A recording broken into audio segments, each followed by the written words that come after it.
Assalamualaikum warahmatullahi wabarakatuh. Perkenalkan, nama saya Nisrina Marniastri.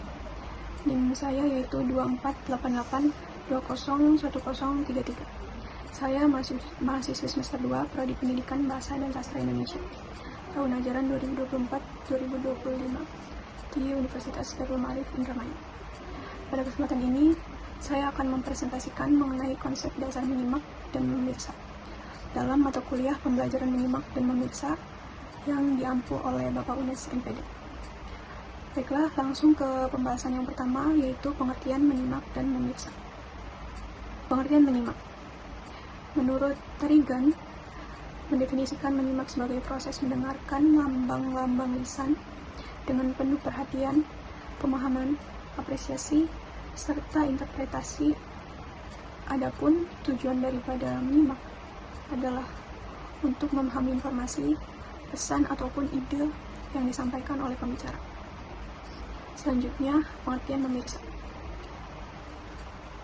Dalam KBBI, memirsa adalah kemampuan seseorang untuk memahami, memaknai, menginterpretasi, dan merefleksi sajian visual dan atau audiovisual. Memirsa juga dapat membantu mengembangkan keterampilan, pengetahuan, potensi seseorang dalam memirsa. Pembahasan kedua yaitu jenis-jenis menyimak. Ada 5 jenis menyimak. Di antaranya yang pertama adalah menyimak aktif. Menyimak aktif adalah proses mendengarkan yang melibatkan perhatian penuh dan keterlibatan emosional. Contohnya yaitu dalam diskusi kelas. Siswa yang menyimak aktif akan mengajukan pertanyaan ataupun memberikan tanggapan terhadap apa yang disampaikan oleh guru ataupun teman sekelasnya. Jenis menyimak yang kedua yaitu menyimak pasif. Menyimak pasif adalah mendengarkan tanpa memberikan respons ataupun interaksi dan tanpa terlibat secara aktif. Contohnya yaitu siswa yang mendengarkan ceramah tanpa berinteraksi dan bertanya.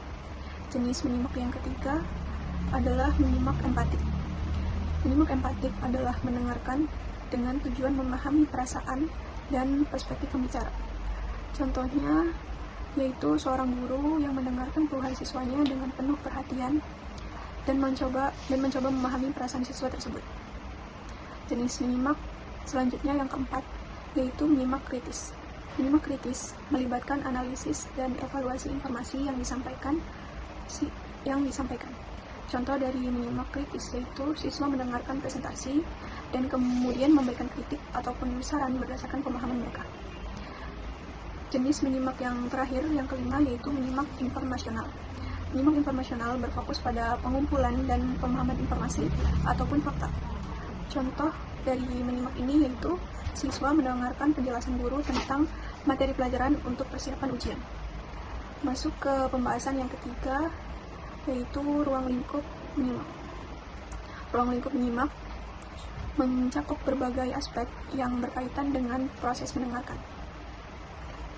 Antara lain, yaitu yang pertama, konteks sosial.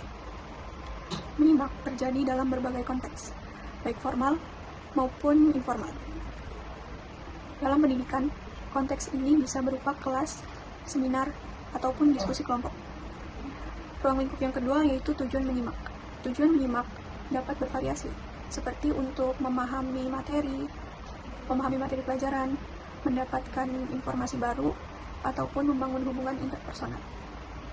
Dalam pendidikan, tujuan ini sangat penting untuk mencapai hasil belajar yang optimal.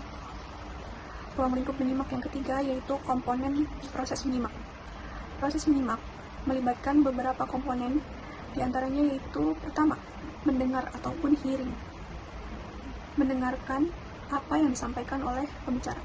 Proses yang kedua yaitu memahami atau understanding, yaitu memahami makna dari apa yang didengar. Proses yang ketiga yaitu menginterpretasi. Pada tahap ini pendengar mulai memberikan makna lebih dalam terhadap informasi yang diterima. Kemudian proses yang keempat mengevaluasi atau evaluating, yaitu menilai informasi yang diterima.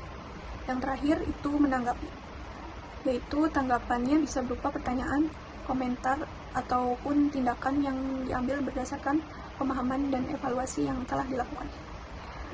Yang keempat adalah faktor yang mempengaruhi keterampilan menyimak.